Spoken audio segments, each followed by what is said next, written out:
नमस्कार शेतकरी बांधवांनो, मी Dnyaneshwar Dawale, DR Dawale agro solution या आपल्या यूट्यूब चॅनलमध्ये आपल्या सर्वांचं स्वागत करतोय. आजचा विषय आहे आपला शिमला मिरची आणि शिमला मिरचीमध्ये आलेले प्रॉब्लेम्स. तर आपल्यासोबत शेतकरी आहेत, त्यांचं नाव आपण विचारून घेऊ आणि याची स्टोरी काय झाली आहे तो किस्सा आपण त्यांच्याकडून ऐकून घेऊया. तुमचं नाव काय? पांडुरंग नामदेव पालकर, गाव? वरुड, तालुका? भोकरदन, जिल्हा जालना. जालना. ओके. तर पालकर साहेबांच्या प्लॉटमध्ये आपण आलोय. ह्या प्लॉटला लागवड करून 14 एप्रिलची लागवड आहे. आत्ता या प्लॉटला 100 दिवस झालेले आहेत. परंतु 100 दिवसापूर्वी म्हणजे 100 दिवस आत्ता झालेत, परंतु 20 दिवसापूर्वी या प्लॉटची कंडिशन अशी होती की हा प्लॉट 4 मीटर नेटमध्ये आहे, म्हणजे 4 मीटर हाईटच्या सेट नेटमध्ये आहे. आणि 20 दिवसापूर्वी जी पावसाला सुरुवात झाली होती त्यामुळं बागातली इंटरनल आर्द्रता वाढली होती. बागेत खाली जर आपण कंडिशन बघितली, खाली दाखवा बेडमध्ये, खाली जर आपण कंडिशन बघितली तर पूर्ण बेड शेवाळले होते, म्हणजे बेड पूर्ण लॉगिंग कंडिशनला पॅक झाले होते. बेडवरचं पाणी उतरून खाली जाऊन दोन बेडच्या मधली जी जागा आहे ती पूर्णपणे शेवाळली होती आणि लॉगिंग कंडिशन आली, ह्युमिडिटी जास्त वाढली, त्यामुळे जो पिकाला प्रॉब्लेम आला तो आपण पाहू शकता. तर अशा प्रकारचा प्रॉब्लेम आला होता. पिकाला यांच्याकडे उबळ म्हणतात किंवा मर म्हणतात, अशा पद्धतीनं याच्यावरती डॅमेज झालं होतं. ज्या ठिकाणी बुरशी आली तिथून पूर्ण पुढची फांदी कट होऊन खाली गळून पडली अशा पद्धतीनं. त्यानंतर आपण त्याला ट्रीटमेंट दिलं. मला त्यांनी संपर्क केला, व्हिडिओ त्यांनी शेअर केला होता.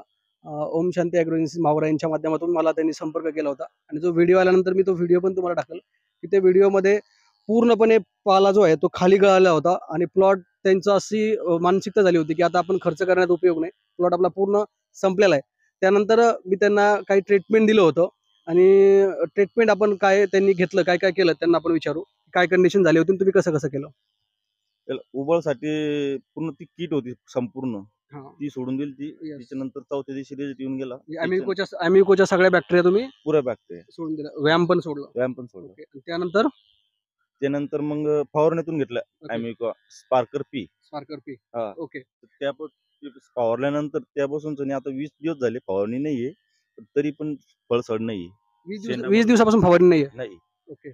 आपण पाहू शकता की त्या प्लॉटला त्यांनी ज्या पद्धतीने सांगितलं की आपण त्यांना बॅक्टेरिया, सगळ्या प्रकारच्या बॅक्टेरिया दिल्या होत्या, ज्याच्यामध्ये अमिको ॲग्रो कॉर्पोरेशनचं व्हॅम 100 ग्रॅम दिलं होतं, त्याचबरोबर त्यांना ग्रोप्लस दिलं होतं, PSB दिलं होतं, त्याचबरोबर ट्रायकोडर्मा दिलं होतं, त्याचबरोबर बॅसिलस दिलं होतं आणि सुडोस दिलं होतं. एवढं सगळं दिल्यानंतर परत त्यांना आपण पॅसिलोमायसिस पण दिलं होतं सूत्रकृमीसाठी. त्याचबरोबर त्यांना आपण potassium salt of polymerase phosphorus याची एक ड्रिंचिंग दिली होती, ज्याच्यामध्ये potassium salt of polymerase phosphorus हा 96% ज्याचं स्पार्कर पी. आणि हे सगळे डोसेस त्यांना एक शेड्यूल आपण बनवून दिलं होतं आणि ते शेड्यूल बनवून दिल्यानंतर आज त्यांचं म्हणणं असं आहे की 20 दिवसापासून प्लॉटला फवारणी नाहीये. आणि आता आपण जे झाड आपण बघितलं इन्फेक्शनचं, त्या झाडाचा जर आपण पुढचा शेंडा बघितला तो एवढा सुंदर आहे, कुठलंही त्याला इन्फेक्शन नाही. इव्हन पांढऱ्या फुलांमध्ये कुठलाही ब्लॅक थ्रिप्सचं इन्फेक्शन नाही. फ्रुट्स क्वालिटी एकदम सुपर आहे. त्याच्या बाजूचं जरी झाड बघितलं आपण तर इन्फेक्शन खाली झालेलं आहे, परंतु वरती प्लॉट एकदम चांगल्या कंडिशनमध्ये आहे. या ठिकाणी आपण शेंड्यावर बघितलं अशा पद्धतीचा प्लॉट आहे. त्याचबरोबर हा शेंडा दाखवा. ह्या शेंड्यावर जर आपण बघितलं तर ह्या शेंड्यावरती इन्फेक्शन झालेलं दिसतंय. या इथं इन्फेक्शन झालं होतं, परंतु त्यांना जे आपण ट्रीटमेंट दिलं त्यानंतर नवीन फुटवा बाजूला निघला आणि तो एकदम फ्रेश आहे आणि खालून परत दुसरे फुटवे निघून प्लॉट एकदम वेल आणि गुड कंडिशनला आहे. तर प्लॉटमध्ये कुठलाही प्रॉब्लेम आला तर तो अंतिम प्रॉब्लेम कधीच नसतो, फक्त त्या प्रॉब्लेमच्या समस्येचं निदान होणं गरजेचं राहतं. इथे झालं अशी कंडिशन होती, बेडमध्ये जास्त ओलावा असल्यामुळे, पाऊस सतत पडत असल्यामुळं आणि वरून नेट असल्यामुळं व्हायब्रेशनचा रेट कमी होता, त्यामुळं बागेत वापसा लवकर येत नव्हता. सततच्या पावसानं बेडमध्ये लॉगिंग कंडिशन आली होती, म्हणजे बेड घट्ट झाला होता. बेडमधल्या म्हणजे पिकांच्या मुळांना ऑक्सिजनचा पुरवठा तेवढ्या मोठ्या प्रमाणात होत नव्हता. आपण त्याच्यावरच काम केलं. पहिल्यांदा त्यांचा बेड आपण मोकळा करण्याचं काम केलं. त्याच्या माध्यमातून आपण त्यांना ऑक्सिजन कसा रिलीज होईल तो आपण पहिला प्रयत्न केला. ऑक्सिजन रिलीज झाल्यामुळे त्याला आपण व्यायाम दिला मायक्रोरायझा, ज्याच्यात एंडोमायक्रोरायझा आणि एक्टोमायक्रोरायझा असे दोन्ही प्रकारचे व्यायाम आहेत, ते आपण याला ड्रीपमधून दिले. त्यामुळे बऱ्यापैकी जमीन भुसभुशीत व्हायला मदत झाली. ऑक्सिजन जो प्राणवायू आहे तो मुळांपर्यंत चांगल्या प्रकारे पोहोचला आणि तो मुळापर्यंत चांगल्या प्रकारे पोहोचल्यामुळं नंतर आपण त्याला ज्या उपयुक्त बॅक्टेरिया आणि उपयुक्त बुरशी दिली, जशी की ट्रायका आहे, सुडोस आहे, बॅसिला आहे, त्याचबरोबर ॲझोटोबॅक्टर आहे, PSB आहे आणि KMB आहे.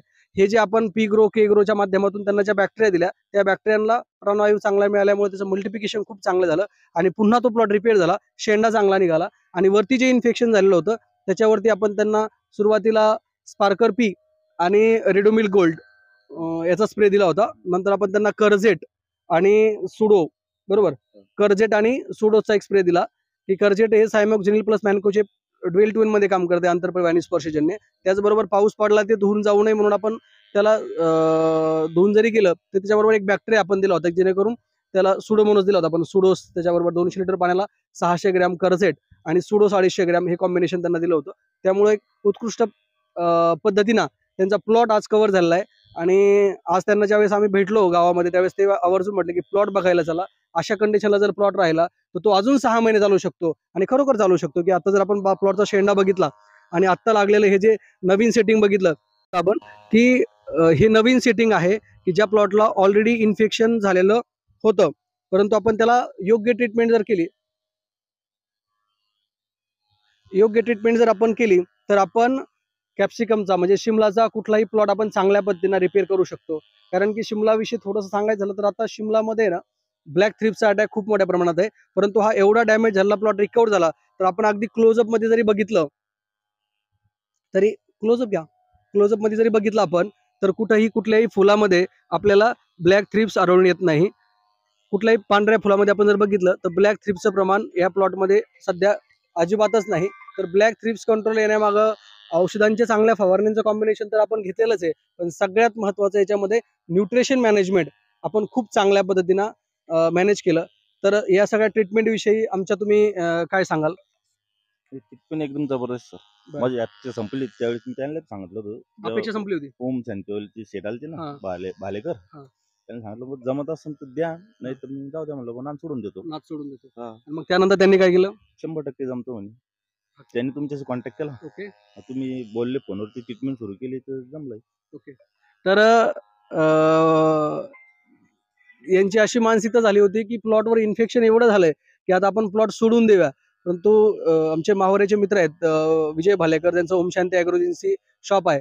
त्यांनी माझ्याशी संपर्क केला आणि याच्यातले व्हिडिओ मला शेअर केले आणि मी व्हिडिओवर बघून त्यांना काही गोष्टी विचारल्या. इथलं पाणी व्यवस्थापन, लागवडीची तारीख, व्हरायटी, ही शिमलाची इंडस 11 ही व्हरायटी आहे.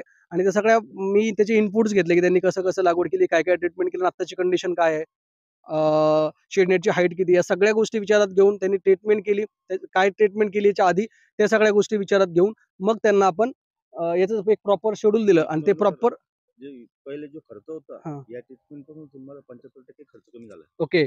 पहिला जो काय परत सांगा. पहिला जो खर्च होता हां. त्याच्यापेक्षा आता ही ट्रीटमेंट सुरू झाल्यापासून माझा 75% खर्च कमी झालाय. ओके. बरोबर आहे. तर पहिला जो त्यांचा खर्च होता, तो खर्च आता 75% कमी झाला आणि मला सुद्धा विश्वास बसत नाही. एवढ्या खराब वातावरणात ते म्हणतात की 20 दिवस झाले याला फवारणी नाही आणि शेंड्याची कंडिशन जर बघितली आपण तर एवढा जबरदस्त शेंडा आहे. जो प्लॉट पूर्ण डॅमेज आहे. खालच्या बाजूने जर आपण बघितलं तर प्लॉट पूर्ण डॅमेज झालेला आहे आणि तिथून पुढे नवीन शेंडा त्याचा आपण रिकव्हर करून पुन्हा तो प्लॉट फुल फिलमध्ये चालू केलेला आहे. आता वातावरण जास्त ढगाळ आहे. थोडंसं नायट्रोजनची लेवल वाढलेली आहे. थोडं फॉस्फेट, पोटॅश जर या प्लॉटला आता आपण लेवल वाढवल्या तर याची हाईट मेंटेन करून आणखीन सेटिंगचा रेशो वाढू शकतो. तर तुम्हाला हा व्हिडिओ आवडला असेल तर नक्की तुम्ही व्हिडिओ शेअर करा, सबस्क्राईब करा आणि बेल आयकॉन दाबायला विसरू नका. तर धन्यवाद. अशाच नवीन नवीन व्हिडिओसाठी व्हिडिओला लाईक, शेअर आणि सबस्क्राईब करा. धन्यवाद.